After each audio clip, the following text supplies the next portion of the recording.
이제 좀 바쁘대. 선생님 오셨다. 아이고 오셨네. 안녕하세요. 제가 여러분들한테 사건 해결을 하나 부탁을 드릴게요.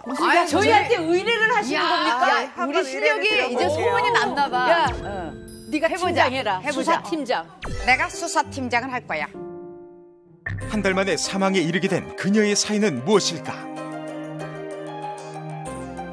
여느 날처럼 가족들의 저녁을 준비하던 60대 주부. 아니 일반 저녁을. 주부인데 60대 나의 60대 그때 손에 들려있던 숟가락이 힘없이 떨어지고 떨어진 숟가락을 주우려던 찰나 그대로 쓰러지고야 마는데 입원한 지 한 달 뒤 60대 주부는 사망 판정을 받게 됐는데 뭐야? 말도 안 돼. 한 달 뒤 사망이에요? 야, 저거는 숟가락에 누가 독을 묻힌 거야. 아니야? 왜? 독 묻힌 거 아니야? 아니야. 너 숟가락을 먼저 떨어뜨렸는데 저 죽다가 된장국을 보글보글 쓰러져서? 끓였잖아요. 그거를 한 숟갈 떠먹으면서 왜 너무 맛있어갖고 놀란 거야. 죄송해요. 독이 나올 것 같은데요. 독이 나요. 그러면 이 60대 여성이 사망한 이유를 영상으로 확인해 볼게요. 네. 야, 60대가 한 달 후에 사망이야. 그니까. 60대 주부가 한 달 만에 사망한 이유. 발 딛는 순간 휘청. 낙상 사고가 부른 근감소증. 건강관리를 잘하던 노인도 낙상 사고로 한 달 만에 사망할 수 있다는데 심혈관 질환, 골다공증, 당뇨까지 유발. 사망 위험률 2배나 높이는 치명적인 질병 근감소증. 내 생명을 갉아먹는 근감소증을 주의하라. 근감소. 그러니까 근육량이 감소하는 거네. 근육량이 평균이나 이 필수적으로 필요한 양보다 더 감소했을 때 우리가 근감소증이라고 하는데요. 그러니까 이 60대 여인이 사실은 근육이 너무 없으니까 숟가락도 들지 못하고 떨어뜨리고 이걸 주우려다가 휘청. 한 달 정도 누워 계시다가 결국은 사망으로까지 이어질 수가 있다는 거죠. 근데 아무리 그래도 말도 안 돼. 그때 72세 먹었을 때 나 아는 애 아버지인데 쓰러져가지고 여기 고관절. 고관절인데 가만히 들어놓아가지고 7개월 만에 돌아갔었어. 7개월. 아, 그게 그렇게 아니 근데 되는구나. 이렇게 7개월이라든가 기간이 어느 정도 길게 있으시다가 돌아가시는 분들이 대부분일 텐데 한 달이면은 너무 이거는 너무 과장된 거 아니에요? 복합적으로 뭐가 있는 거 아니에요? 복합적인 문제일 수도 있는데 네. 움직이지 못하고 계속 누워있다 보면 연세가 있으신 분들은 욕창 때문에 돌아가시기도 하고 그리고 식사 같은 것도 제대로 못 하시면서 네. 계속 기도로 음식이 넘어가는 거죠. 흡인성 폐렴 같은 걸로도 되게 급속하게 나빠지시기도 해요. 그러니까 사실 우리가 근감소증이 있는 분들이 낙상을 했다. 네. 여기서 여기서 아까 후유증 얘기 말고요. 1차적으로 제일 걱정되는 건 골절인 거죠. 골절인 거죠. 골절. 일반인들보다 근감소증이 있으신 분들이 낙상을 했을 때 골절의 위험성이 훨씬 커요. 제가 좀 실험으로 보여드릴게요. 네. 나무젓가락을 2개를 준비를 했어요. 네. 이게 나무젓가락이 뼈, 그리고 여기 밀도가 좀 있는 이 스트로폼이 근육이라고 생각을 하시면 될 것 같아요. 두 뼈가 낙상 사고를 당했을 때랑 비슷한 압력을 제가 가해 볼게요. 넘어졌을 때. 그렇죠. 네. 넘어질 때 외부 충격이 좀 있겠죠. 네. 일단 근육이 하나도 없는 뼈는 살짝만 쳐도 댕강. 바로 부러지네요. 골절이 있어요. 네. 그런데 근육이 충분한 뼈는 완충을 하네, 완충을. 아, 얘네들이 중간에 근육이 잡아주고 있고 또 외부 충격으로부터 감싸서 보호하는 힘이 있다 보니까 똑같은 힘이 가해져도 댕강 부러지지 않고 이게 뼈도 잘 그렇죠. 띠용? 탄성 있네. 그러면 선생님, 우리가 나이를 먹어가면서 근육을 좀 키워 놓는 게 그렇지. 중요하죠. 굉장히 중요한 얘기네요. 그렇죠. 나이 들수록 더 중요해요. 그러네요. 사실 이 근감소증이 있을수록 낙상을 하면 제가 골절의 위험이 크다 그랬잖아요. 그 말인즉슨 장기간 누워있기 쉽다는 거예요. 부러진 상태, 특히나 하체가 부러진 상태에서는 움직일 수가 없거든요. 근데 문제는 이렇게 장기간 누워있거나 장기간 입원을 하게 되면 네. 사망률이 최대 50%까지도 높아진다고 해요. 사망률이 최대 50%까지도 높아진다고 해요. 어쨌든 반이 그냥 죽거나 살거나네요. 그럴 수도 있다는 거죠. 최대로 봤을 때. 그래서 작년 한 해만 해도 이 낙상 사고로 노인 83만 명이 사망을 했다고 해요. 83만 명이요? 정말. 83명이 아니라? 아니, 근데 1년 동안. 너무 무섭다. 많은, 야, 그렇게까지 돼요? 노인분들은 네. 젊은 분들과는 다르게 하루만 누워 있어도 빠지는 근육의 손실량이 굉장히 커요. 근데 이렇게 근육량이 줄어드는 거는 노화 때문에?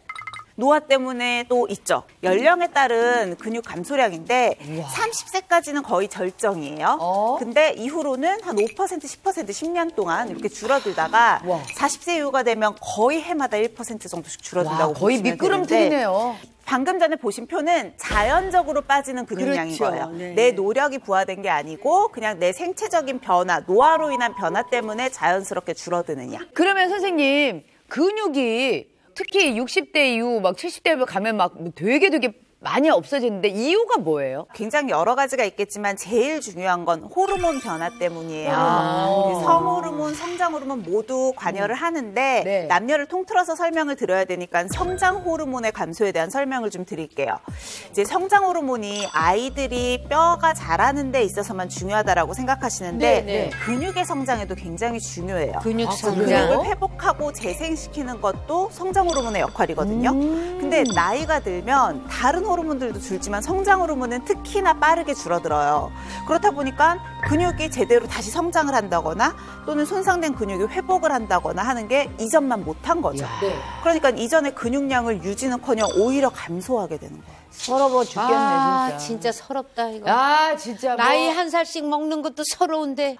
우리나라 60세 이상 노인들 기준으로 봤을 때요. 이 60세 이상 노인 4명 중에 1명이 근육이 저하된 상태라고 해요. 근데 이 낙상으로 한 달 정도 누워있는다. 네. 그러면 근육은 당연히 훨씬 더 빠르게 감소할 거예요. 그러니까 골절이 돼서 한 달을 누워있었어요. 그러면 뼈가 붙고 나도 근육이 너무 줄어서 혼자 걷지도 못하시는 분들이 굉장히 많아요. 그러면 낙상을 주의하면 되는 거 아니에요? 안 넘어지면 되는 거잖아요. 그죠? 자, 이런 분들이 낙상 사고가 그냥 뭐 운이 나빠서 생기는 문제다 이렇게 좀 가볍게 보셔서 그런데 맞아요. 그렇지 않아요. 2017년도에 세계보건기구 WHO 다들 아시죠? 여기서 이 근감소증 정식 질병으로 등재를 했어요. 그러니까 이전에는 근육이 빠지는 게 아까 말한 것처럼 노화 현상이니까 자연스러운 늙어가니까. 거겠지라고 했는데 우리의 생명을 위협할 수도 있는 질병으로 인정을 하기 시작했다는 분류가 돼 있어요? 질병이구나. 병이구나. 병이구나. 그러면 나이 들어서, 아유, 나이 들으니까 어쩔 수 없이 근육이 빠지는 거지. 아니구나. 이게 아니네요. 우리는 병을 앓을 수도 있는 거네요. 그런 거죠. 우리 오늘 볼 휴학생도 이 근감소증 때문에 질병까지 얻게 된 경우라고 하거든요. 휴학생 만나보고 이야기 좀 더 나눠볼게요. 네. 아, 고즈넉하다. 차디찬 바람이 살갗을 스치는 추운 겨울날. 저 멀리 걸어오는 오늘의 휴학생을 만났습니다. 한 걸음 한 걸음 내딛는 발걸음이 어딘가 불편해 보이는데요. 걸음걸이 잘 봐주세요. 근육량이 부족하신 분들의 특징적인 걸음걸이에요. 가만히 앉아 쉬는 것도 힘겨워 보이는 모습. 과연 그녀에겐 어떤 사연이 있는 걸까요?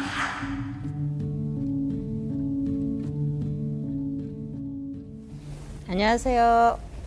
저는 근감소증으로 힘들어하고 있는 56세 된 신미영입니다. 아유, 56세인데 그래. 아유, 가엾어라.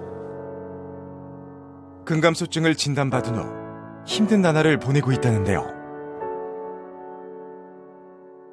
5년 전에 일단은 손이 저리고요. 다리도 이제 저림 증상이 와서 그래서 내가 왜 이러지 하고 병원을 갔더니 근감소증이라는 병을 앓고 있다고 그러더라고요. 비만과 함께 찾아온 근감소증. 그러니까 어머, 비만이 비만인데 있으시면서 근감소증이야. 근데 비만과 근감소증은 대부분 같이 와요. 다리에 근육이 빠져서 다리가 휘청휘청 하더라고요. 또 일단 무기력해가지고 맨날 삶이 우울했어요. 그래서 힘들었고 내가 왜 이러고 살아야 되나 그런 감이 많이 들었죠. 근감소증 진단 이후 그녀는 점점 무기력해졌다고 하는데요. 너무 속상하시겠다. 근감소증으로 인해서 이제 운동도 못하게 되고 삶이 무기력하다 보니까 움직이지도 않아서 그런지 고혈압도 생기고 또 당뇨도 생기고.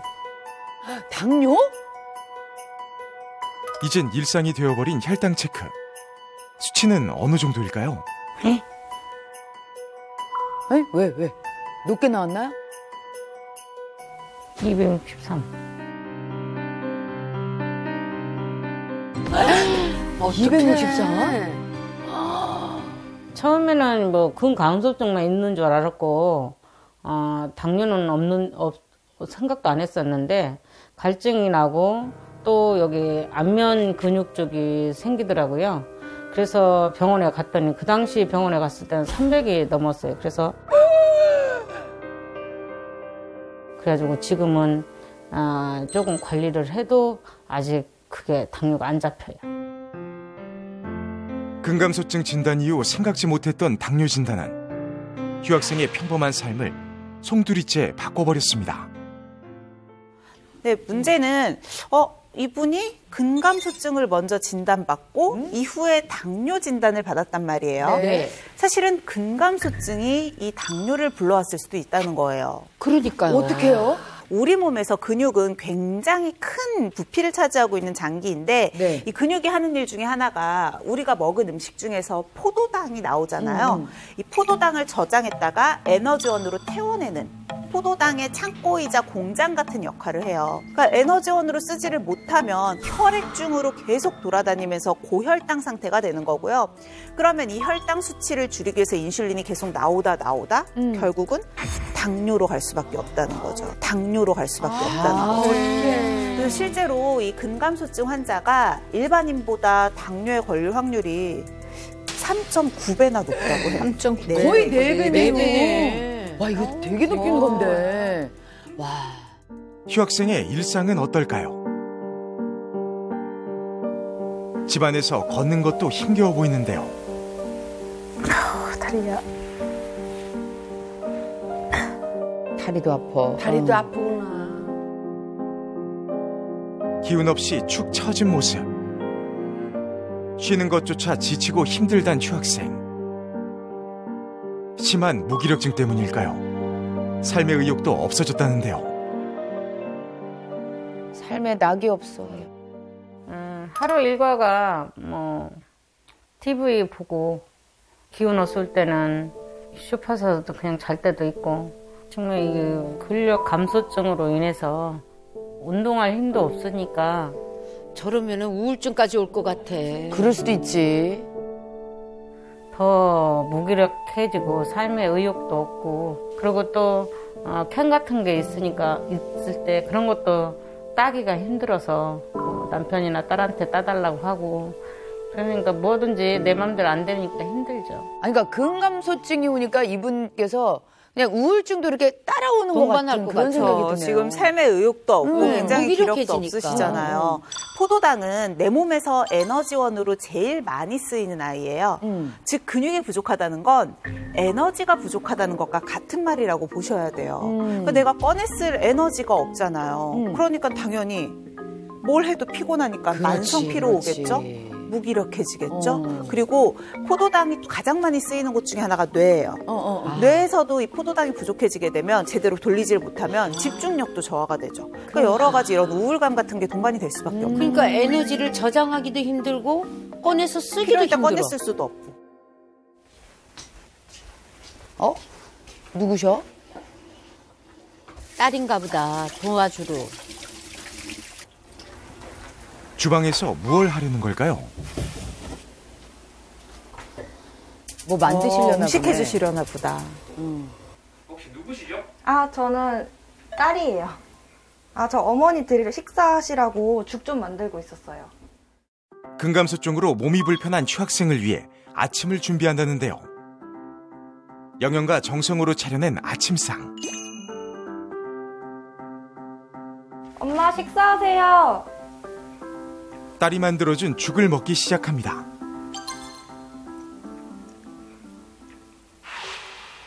근데 왜 시원찮게 드시지? 혹시 어디가 불편한 걸까요?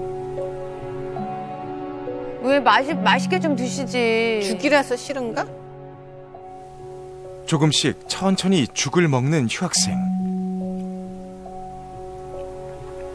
오늘 식사는 첫 끼이실까요? 네. 딸이 죽 끓여줘서 먹고 있습니다. 제가 아픈 뒤로 딸이 많이 도와주고요.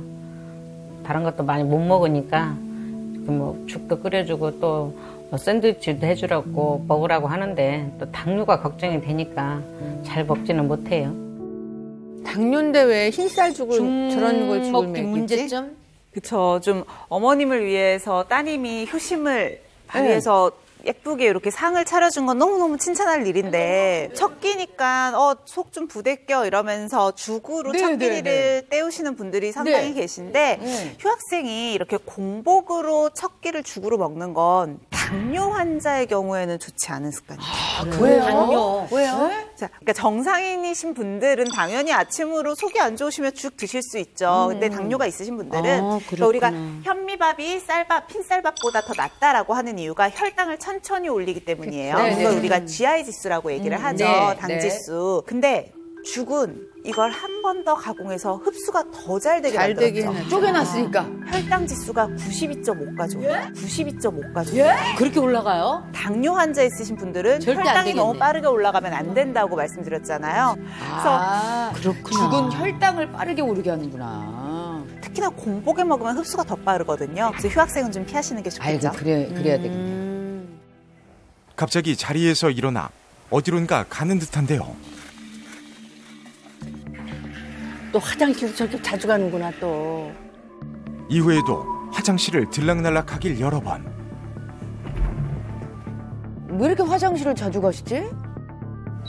또 다른 문제라도 있는 걸까요?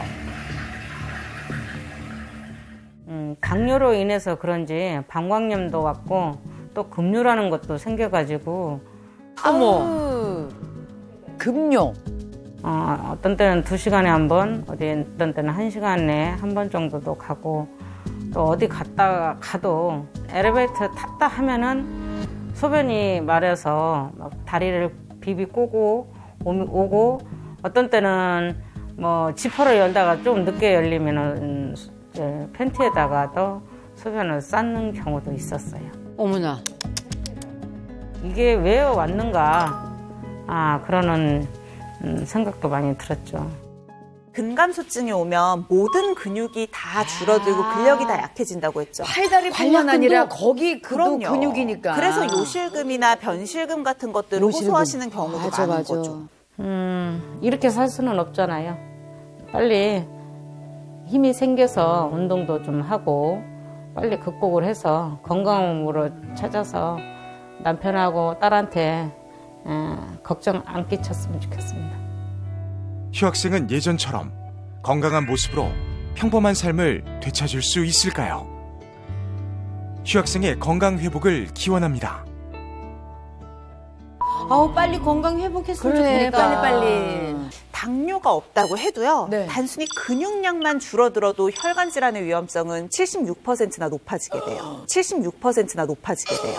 그래요? 그렇기 때문에 근감소증이 시작이 됐다면 혈관 질환부터 염려를 하셔야 되고 내가 근감소증으로 당뇨까지 왔다? 더더군다나 혈관 질환 관리를 잘 하셔야 돼요. 아니 그냥 근감소증이면 기력이 없고 움직이는데 불편함이 있을 거라고 생각했는데 이게 혈관 질환까지 바로 또 연결이 된다고 하니까 너무 무섭다. 그러니까 합병증.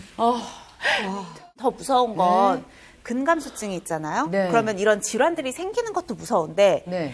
이 병을 이겨내기도 더 힘들어져요.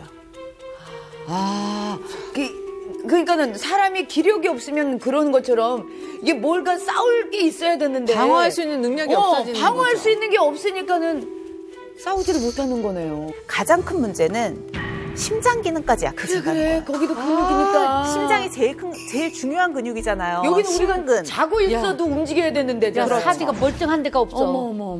심장을 쥐어짜는 심장의 펌프 역할을 하는 주된 부분인 심장 근육, 심근이에요. 네. 근데 근육이 감소를 해서 이 심근이 제 역할을 하지 못하면 효과적으로 펌프질을 할 수 없죠. 없지. 어떻게 심부전이 그쵸. 올 테니까 결국은 사망으로까지 이어질 수가 있다는 거예요. 그러니까 심장이 멈추면 다 끝이야. 끝나는 거지. 그러니까 근감소증은 생명과도 직결되는 질환이다라는 말 이해가 가시죠? 이게 연장선에 있다는 게 너무 무섭네요. 이게 다 직결이야.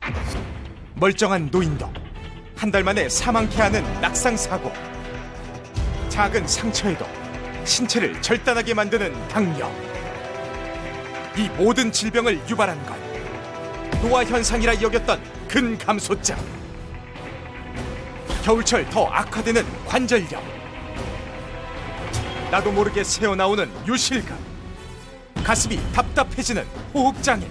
심지어 근감소증이 심장까지 멈추게 한다. 나의 생명을 위협하는 근감소증을 예방하려면 이곳의 근육을 단련해라. 근육을 지키고 관리하는 방법 잠시 후 공개합니다. 야, 근감소증이 그렇게 무서운 건지 몰랐어. 나도 몰랐어. 그러니까. 야, 근감소증 있으니까 당뇨 생겨.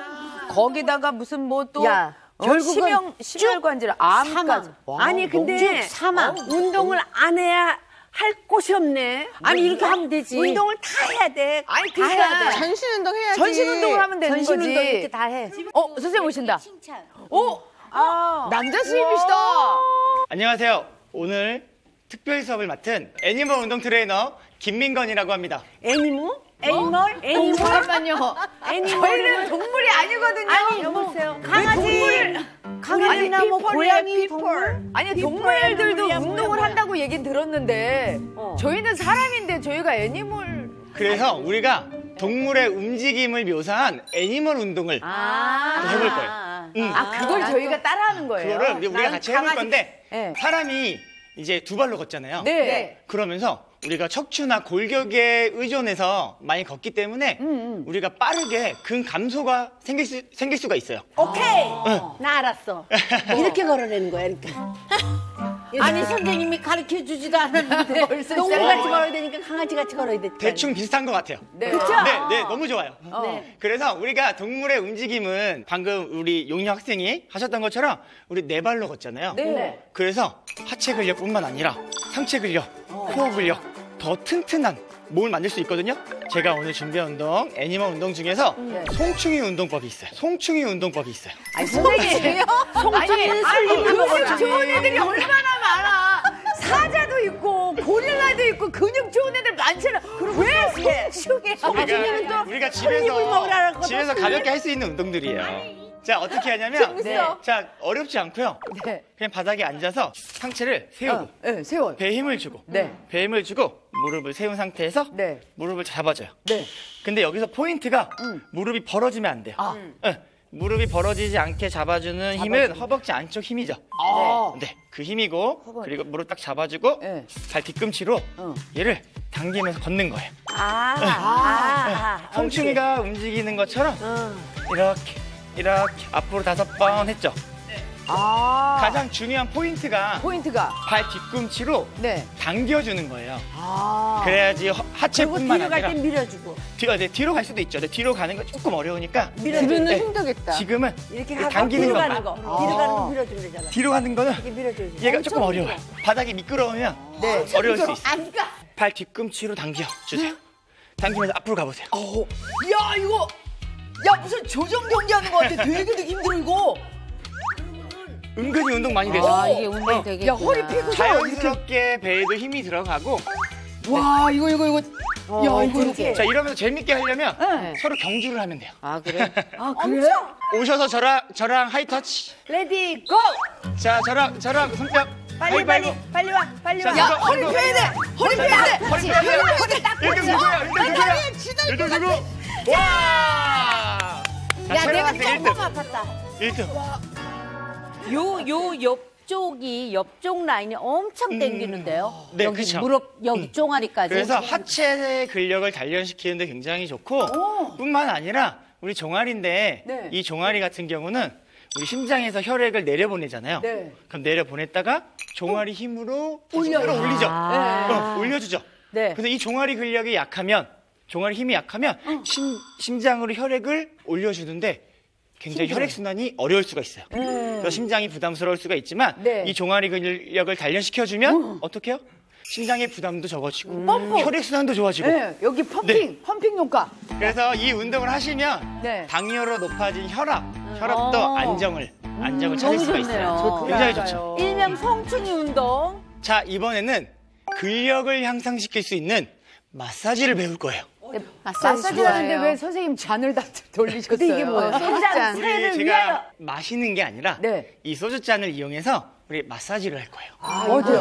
어떻게 자, 란 학생이랑 네. 지선 학생이 네. 나와서 네. 테스트를 해야 돼요. 네. 그러면 이 부분으로 우리 마사지를 통해서 얼마나 근력이 좋아지는지 볼 건데 오른손을 네. 이렇게 앞으로 뻗어주시면 돼요. 네. 그러면 이렇게 지선 학생은 이 손을 뻗어서 네. 란 학생한테 기대할 거예요. 그래서 버틸 수 있는지 못 버티는지 그들 앞으로 한번 기대해 보실까요? 버티는지 못 버티는지? 안 되는데요? 이게 어때요? 힘들지. 안 돼요. 못 버티죠? 예, 다시 한번 해보세요. 다시 한번 해볼게요. 자, 자, 보세요. 버텨봐. 버텨보세요. 어때요? 지금 못 버티죠? 네. 버티기 힘들어요. 네. 그래서 이 소주잔을 이용해서 우리 지금 마사지를 하나씩 배워볼 건데 네. 자, 지금부터 제가 알려드릴게요. 이 가슴 근육부터 어깨랑 연결되는 소흉근이라는 근육이 있어요. 그래서 이 근육을 X자로 마사지를 해주셔야 돼요. 이렇게 마사지. 아, 이렇게. 아래 위로. 네, 아래 위로. 이 마사지를 통해서 얼마나 근력이 세지는지 강해지는지 한번 볼게요. 이렇게 마사지를 할 거예요. 시원해. 시원하죠? 시원해. 시원하시죠? 응. 그러면 어깨가 말려있는 어깨가 더 풀리기도 하고요. 강해지면서 지금 우리 방금 전에 했던 테스트를 다시 해볼 건데 설마 이거 살짝 했는데 뭐 강해질까요, 선생님? 한번 해볼까요? 저 해봐요? 해볼까요? 다시 한번. 네. 자, 네, 아까랑 똑같이 기대시면 돼요.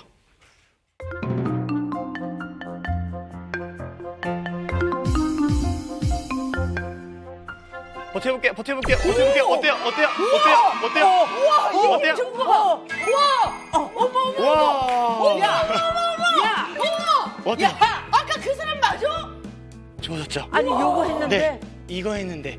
아니, 내가 어떻게든 밀어보려고 그러는데. 그렇죠. 아까 와, 진짜. 완전 신기해. 우리가 추운 겨울일수록 네. 상체를 많이 움츠리고 그래요, 있잖아요. 맞아요, 선생님. 그러면 우리 앞쪽에 붙어있는 우리 마사지를 했던 이 소흉근이 앞으로 말리게 돼요.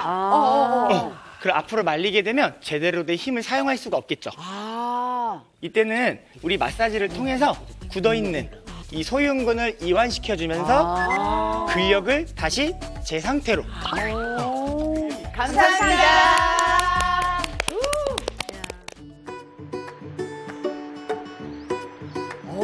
씩씩하네 벌써. 씩씩하시네. 파워킹. 아 빨리 와. 왜 이렇게 못 와? 이제 빨리 오랜다. 추운 날씨에도 힘차게 운동하는 이 여인이 오늘의 우등생 맞는 것 같죠? 안녕하세요. 꾸준한 관리로 당뇨를 극복하고 있는 66세 박현숙입니다. 야, 66세인데. 아까 휴학생보다 10살이나 많으셔. 오, 그런데 저 에너지 봐, 에너지 봐. 현재는 건강미가 뿜뿜 넘치는 그녀지만 과거엔 그렇지 못했다고 하는데요. 2004년 이전 한 5년 정도 됐을 거예요. 제가 혈압이 있었는데요. 그때는 뭐 신경 안 썼죠. 모르니까 그냥 안 썼어. 나이 젊으니까 그냥 아이고 그러다 뭐 낫겠죠 그 생각했죠. 당뇨네, 당뇨. 눈이 흐려지고 몸이 떨리고 다리 힘이 떨어지고 그래요. 이게 이렇게 흔들흔들 몸이 흔들흔들해요. 그러다 이렇게 웅등방아도 찌고. 하지만 꾸준한 노력과 관리로 현재는 건강한 삶을 살고 있다는 우등생. 이야, 어떻게 회복하셨을까? 어떻게 궁금하다.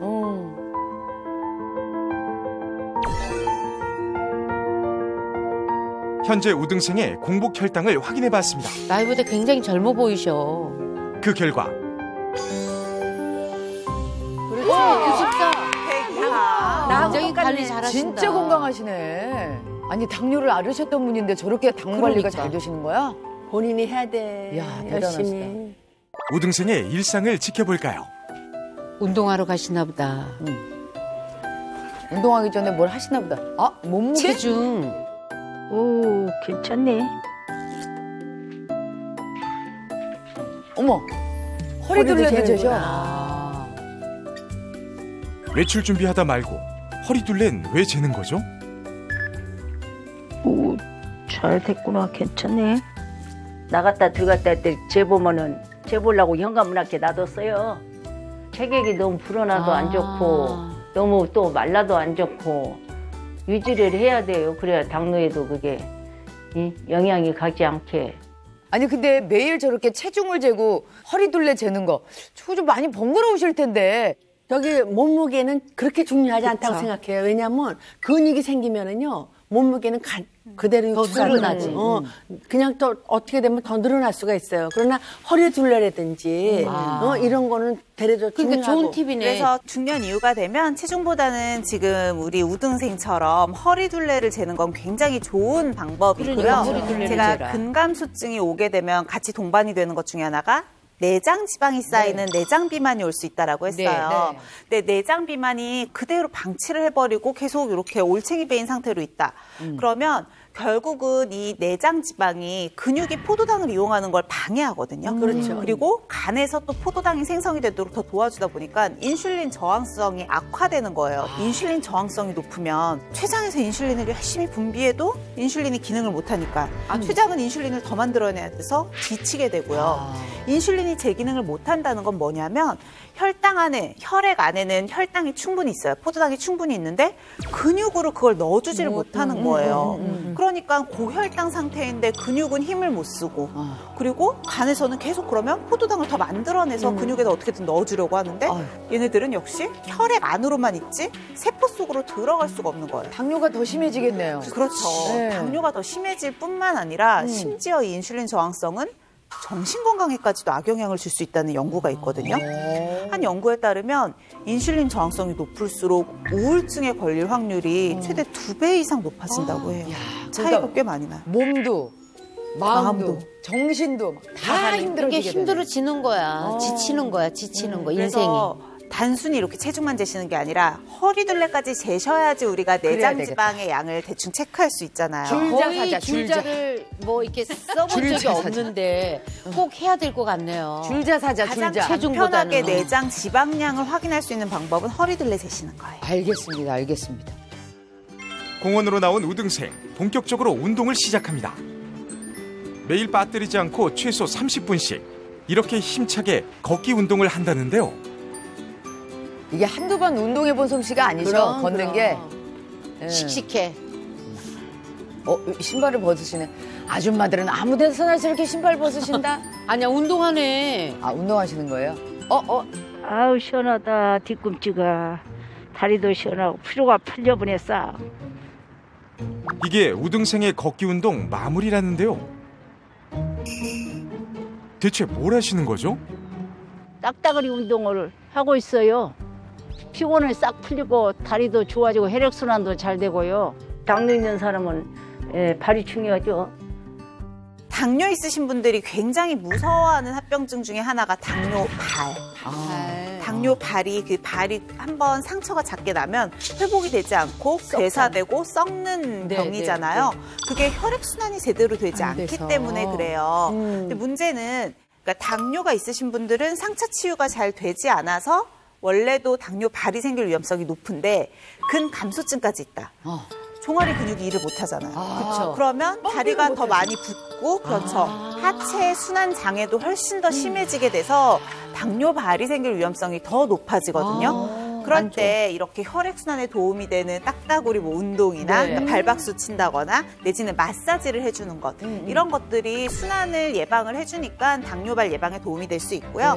다만 이렇게 운동하실 때 꼭 양말 신어서 다리가 다치지 않게 서로 그렇게 부딪히면서 또 보호해주시면 다칠 될 수 것 있으니까. 그래요. 아예 발박수를 갖다 열심히 쳐줘야 되겠네. 누구세요? 언니. 우등생을 찾아온 반가운 손님. 들어와, 언니야. 춥지? 오늘은 안 추워 따뜻해. 아, 친한 언니예요. 친한 언니요? 무슨 일로 오셨어요? 현숙이하고 같이 운동하고 건강 챙기려고 왔어요. 그러니까 운동 혼자 하는 것보다 같이 하는 것도 좋아. 운동이요. 허벅지 운동. 네. 어머, 저분들이 뭐 휴지를 꺼내서 허벅지 운동을 하셔? 이 두루마리 휴지 하나면 허벅지 운동 끝이랍니다. 언니 일단 보고 껴. 알았어. 허벅지 운동은 당뇨에도 허벅지 운동이 최고래야. 저러고 버티는구나. 휴지를 납작하게 넣는 양무릎을 힘껏 찌그러지잖아. 찌그러질 때까지. 찌그러져. 예. 풀었다가. 조였다가. 특히 하체 운동에 신경을 쓴다는 우등생. 당뇨 있는 사람은 하체가 안 좋으면 그게 당이 온다고 그러대요. 그 뒤에부터 열심히 운동을 많이 했죠. 근육을 키웠죠. 하체 근육을. 그래서 뭔가 지금 당뇨가 많이 다 좋아졌습니다. 좋네. 발 사이에 휴지를 또 끼고서 그렇지. 드는구나. 거꾸로. 이것도 좋아. 엎드린 상태로 하면 뒷 허벅지 근육까지 자극할 수 있다고 합니다. 우등생이 운동 제대로 하고 있는 거예요. 그래요? 왜냐면 혈당을 안정화시키고 좀 낮춰줘야 되는 당뇨 환자들은 허벅지 근육을 단련시키는 게 되게 중요하거든요. 실제로 국내 성인 32만 명을 대상으로 허벅지 둘레와 당뇨병 간의 상관관계를 분석을 했는데 허벅지 둘레가 두꺼울수록 당뇨병 위험이 낮았다고 해요. 언니 배고프지? 내가 맛있는 주먹밥 해줄게. 야, 이게 뭐야? 무슨 밥이 이래? 콜리플라워스 나이스야. 에? 쌀이 아니고요? 컬리플라워? 컬리플라워? 저 브로콜리 같이 생긴 하얀색. 저런 나 쌀이 진짜 있어? 쌀인 줄 알았네. 콜리플라워 주먹밥 어렵지 않아요. 먼저 콜리플라워를 프라이팬에 기름 없이 살짝 볶아줍니다. 수분을 날려주기 위한 건데요. 그 다음 참치와 두부를 넣고 함께 잘 섞어주고 한 입에 쏙 들어갈 크기로 예쁘게 뭉쳐주면 끝! 어때요? 참 쉽죠? 두부까지 넣으니까 잘 뭉쳐지네요. 저거 진짜 건강하겠다. 이 컬리플라워가 그렇게 그냥 먹으면 맛없을 것 같은데 저렇게 다져가지고 먹으면 약간 메시드 포테이토랑 맛이 비슷해서 고소하고 먹을만 해요. 하얀색이잖아요. 네. 저 하얀색 컬러푸드에는 설프라탄이라고 하는 성분이 풍부해서 굉장히 강력한 항산화 효과가 있고요. 항산화. 혈당 조절에도 도움이 되고 그리고 건강식이네. 무엇보다 사실 저 컬리플라워는 체중 조절하시는 분들한테 좋아요. 그래요? 칼로리가 상당히 낮아서 뭐 100g, 200g 이렇게 먹는다고 해도 한 20에서 50kcal 정도밖에 되지가 않아요. 그래서 제가 근감소증이 오시는 분들은 이런 식으로 밥 대신에 혈당도 천천히 올리고 칼로리도 낮은 컬리플라워를 쌀처럼 이용해서 먹으면 뭐 당뇨식이나 다이어트식으로 굉장히 좋겠죠. 너무 그러겠네요. 좋은 꿀팁인데요. 꿀팁이다 진짜. 우등생의 건강한 밥상 콜리플라워 주먹밥. 혈당 걱정 없이 폭풍 흡입할 수 있다고요. 그렇다면 그 맛은 어떨까요? 밥같이 맛있네. 언니 한 잔 이거 먹어봐. 뼈에도 좋고 머리에도 좋고. 이게 뭐야? 이거 산양류 단백질. 산양류 단백질? 네. 이 산양류 같은 경우는 우리 알다시피 산양은 염소. 염소죠. 그래서 염소에서 나온 젖을 얘기를 하는 거거든요. 그래서 일반 우유보다 칼로리가 낮은 편인데 근감소증이 찾아오기 쉬운 중장년층에게 꼭 필요한 단백질의 함유량이 높아요. 그래서 당뇨는 물론이고 근육 증량에도 도움이 되는 식품이죠. 부족한 단백질까지 섭취하는 것이 우등생의 현명한 건강관리랍니다. 드실만 한가 봐. 맛있으신가 봐.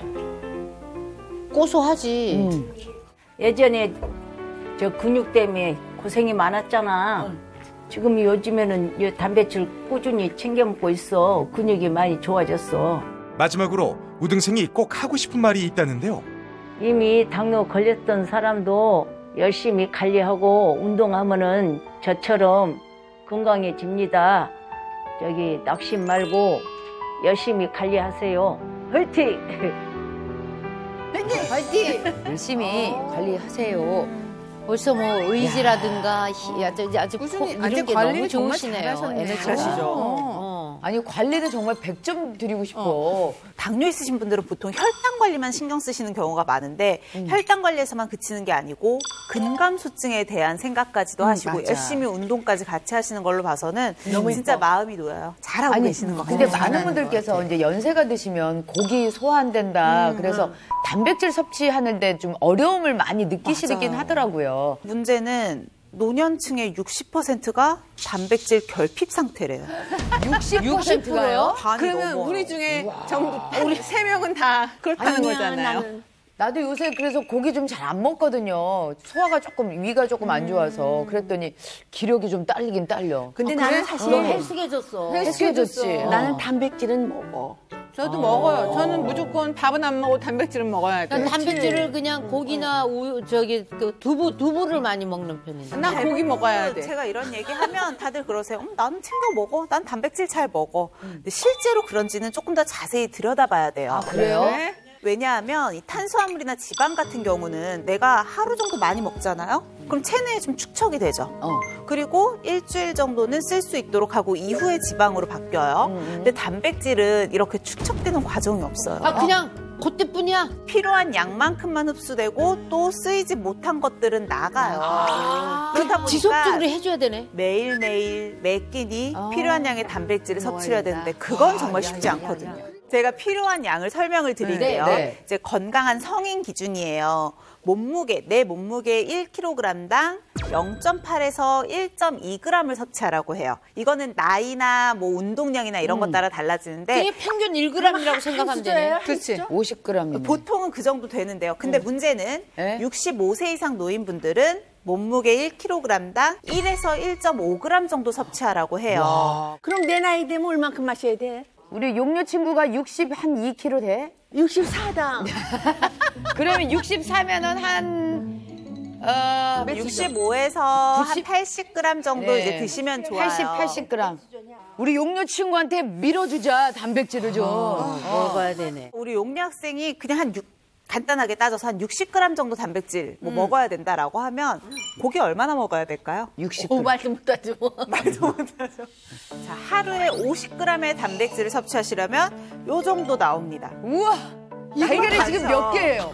우리가 보통 단백질 하면 생각하는 게 소고기인데 소고기 등심 같은 경우는 하루에 295g, 그러니까 한 300g 정도 단근 정도는 드셔주셔야 된다는 거고 2인분 달걀로 먹어줘야 먹겠다고 하면 8개. 계란 8개. 그리고 뭐 우리 두부 같은 경우도 한 2모에서 3모 정도 사이즈 따라서 어떻게 먹냐? 자, 우유는 무려 1.7리터를 마셔주셔야 돼요. 매일매일. 오 마이 갓. 야, 정말 저거 입에서 다 계속 먹지. 입에 물고 있어야 되는 건데. 음식으로 그래서 이거를 충분히 섭취한다는 거는 사실은 좀 불가능하네요. 그렇죠. 매일매일 이런 음식들을 내가 챙겨서 먹기가 좀 어렵다면 그때는 건강식품의 도움을 좀 받는 것도 방법이 될 수 있을 것 같아요. 그렇죠. 그럴 때 산양류가 좀 도움이 될까요? 우등생이 먹었던 산양류 단백질도 좋은 방법이 될 수 있어요. 네. 일단 산양류 자체가 우유보다 단백질 함량이 더 높거든요.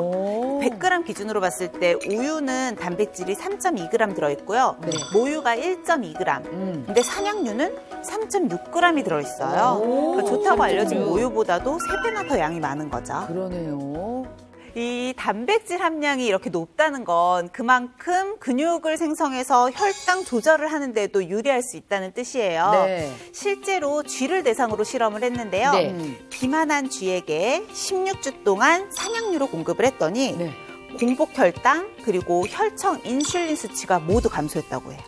와, 그러면은 당뇨병 예방이나 관리에도 도움을 받을 수가 있겠네요. 거겠죠. 근데 많은 분들이 왜 그 우유 먹으면 나 배 아파 막 이러시던 부글부글거려. 맞아요. 그런 분들 더부룩해 이런 분들 많아요. 네. 그런 분들이 이거 드셔도 괜찮을까요? 산양류 단백질? 특히 우리나라 분들 중에서 이제 우유 마시면 소화 잘 안 되고 속이 좀 더부룩하다 하시는 분들이 많으신데 그 이유가 우유에 좀 많이 들어있는 알파 S1 카제인이라고 하는 단백질 때문이에요.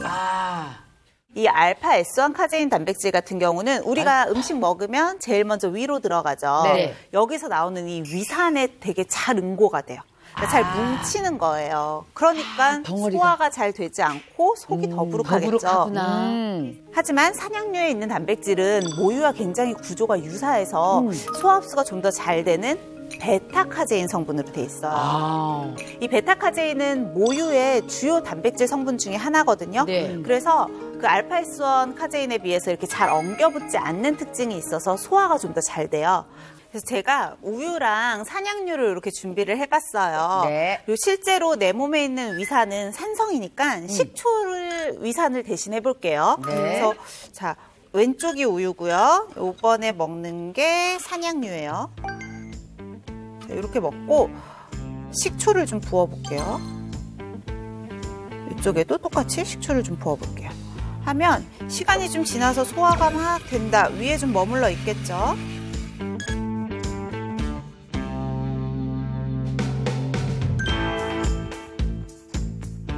커드가 이렇게 생기는 거 보세요. 몽글몽글. 맞아, 치즈 맞아. 만들듯이. 알갱이가 생기는데요? 버려서 보여드릴게요. 이렇게. 근데 산양유 같은 경우는 전혀 뭉치지 않아서 싹 깨끗해요. 이렇게. 역시 진짜 신기하다. 역시 산양유구나. 아이고, 그러니. 우리가 우유를 먹으면 저렇게 멍글멍글 하니까 더부룩하고 소화가 안 됐던 건데 맞아. 산양유는 들어가서 저런 게 없이 그냥 부드럽게 넘어간다는 얘기네요. 훨씬 속이 편하겠죠. 그러니까 덩어리가 거의 지지 않다 보니까 단백질이 이렇게 뭉쳐지지 않아서 몸에 흡수도 잘 되고 그리고 더 받아들이기도 편안해지는 거예요.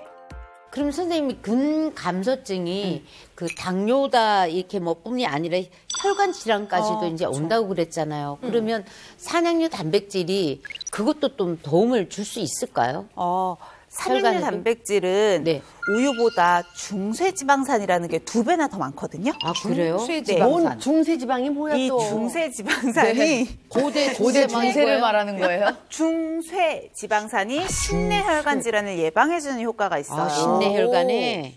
이 중세지방산 같은 경우는 체지방으로 잘 축적이 되지 않고 에너지로 더 잘 전환이 되니까 우리가 이른바 착한 지방이다. 진짜 착한 지방이네. 네, 그런 아주 짧은 길이의 지방산이에요. 그러면 얘네들이 내 몸에 들어왔다. 체내 콜레스테롤의 합성을 낮춰주죠. 그러니까 혈관 건강에 안 좋은 콜레스테롤의 균형을 잡아주니까 심근경색, 뇌졸중 이런 심내혈관 질환을 예방하는 데도 도움이 될 수가 있고요. 그러니까 혈관 건강에 굉장히 도움이 되는 거네요. 게다가 이 산양유 단백질은 혈압을 낮추는 데 기여하는 칼륨이라고 하는 미네랄도 풍부해요. 칼륨도? 네. 그래서 고혈압을 개선하거나 동맥경화증을 예방하는 데에도 도움이 될 수가 있겠죠. 어떡하면 좋냐. 너무 좋다. 당뇨도 혈관 질환이라고 설명드렸잖아요. 네. 오늘 배운 방법으로 우리 휴학생도 새로운 도전을 시작했다고 하거든요. 그 휴학생께서? 우리 휴학생한테도 어떤 변화가 있었는지 한번 같이 볼게요. 네. 근육 건강을 되찾기 위해 2주간 특별관리에 돌입한 휴학생. 규칙적인 운동부터 근감소증을 극복한 우등생의 비법들까지 꾸준히 실천했습니다. 그래, 운동하는 게 우선 최고야. 그렇지, 그렇지. 맞아. 기본이야, 기본. 그럼 저 대충대충 하면 안 되고 그럼. 그래. 제대로 해야 돼. 잘한다. 매일 단백질 섭취도 잊지 않았고요. 단백질도 열심히 챙겨 드시고 계시네. 그래야 잘하시는 돼. 거야. 혈당 관리를 위한 건강식단까지 병행했답니다. 안녕하세요. 과연 휴학생에게 변화가 찾아왔을까요? 안녕하세요. 일단은 체중도 조금 표준 이상이시고 체지방량 자체도 조금 표준보다 많고 BMI 수치도 비만에 해당하시기는 하는데 골격근은 평균보다도 굉장히 많아요. 평소에 좀 관리를 잘 하신 것 같은데요. 지금 나이에 비해서도 이 정도면은 골격근이 굉장히 많이 튼튼하게 자리 잡고 있는 거거든요. 그리고 공복혈당도 과연 검사 결과는? 진짜 좋은 결과가 나와야 될 텐데. 그치, 노력도 많이 한 것 같아. 오늘은 119. 감사합니다.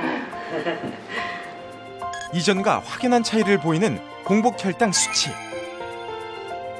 이번 계기로 운동하고 식단 관리하니까 이렇게 건강이 좋아질 수 있구나. 그래서 희망이 생기고 열심히 노력해서 건강해지겠습니다.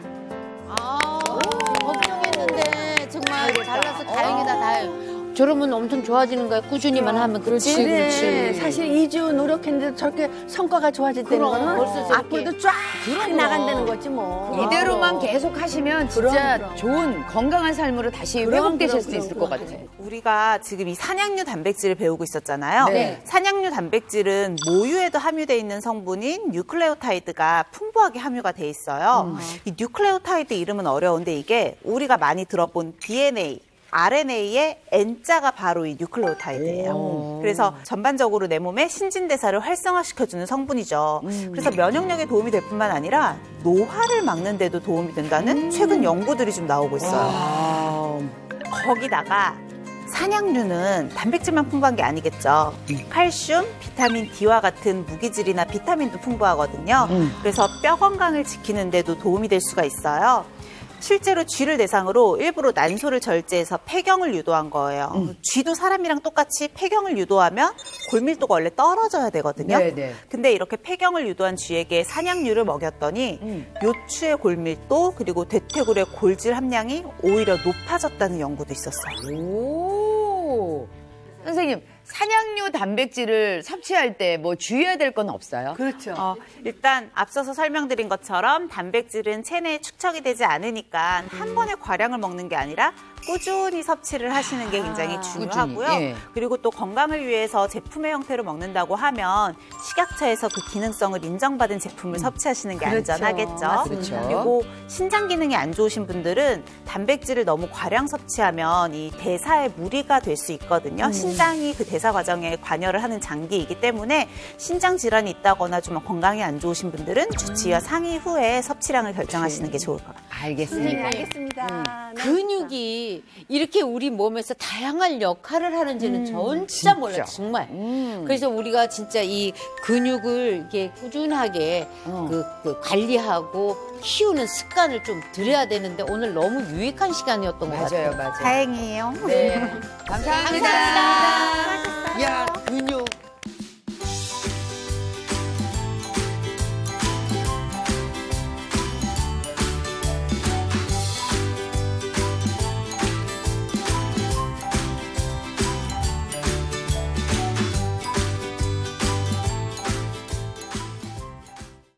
일 년 사이에 이렇게 생활이 확 바뀌는구나 하는 생각을 했어요. 머리부터 시작해가지고 불편하지 않는 데는 없어요. 다 불편한데요. 겨울철에 특히나 많이 조심을 해야 되는 게 가려우면서 기분 더럽다니까. 눈 오고 미끄러울 땐 안 나가야 되고. 전 세계적으로 사망 원인 1위예요. 머리부터 아프고 이 가슴이 여기가 막 진짜 힘드시겠다. 호랑이 운동을 준비했어요. 팔꿈치는 살짝 구부릴게요. 무릎을 살짝 들어요. 오른손이랑 왼쪽 다리, 왼손이랑 오른쪽 다리가 당기듯이 하나, 둘. 이 운동은 허벅지 근력뿐만 아니라 코어에도 힘이 들어가요. 근감소증이 생길 수 있는 부분을 예방할 수 있는 아주 좋은 운동입니다. 스마일 이즈 굿! 채널 A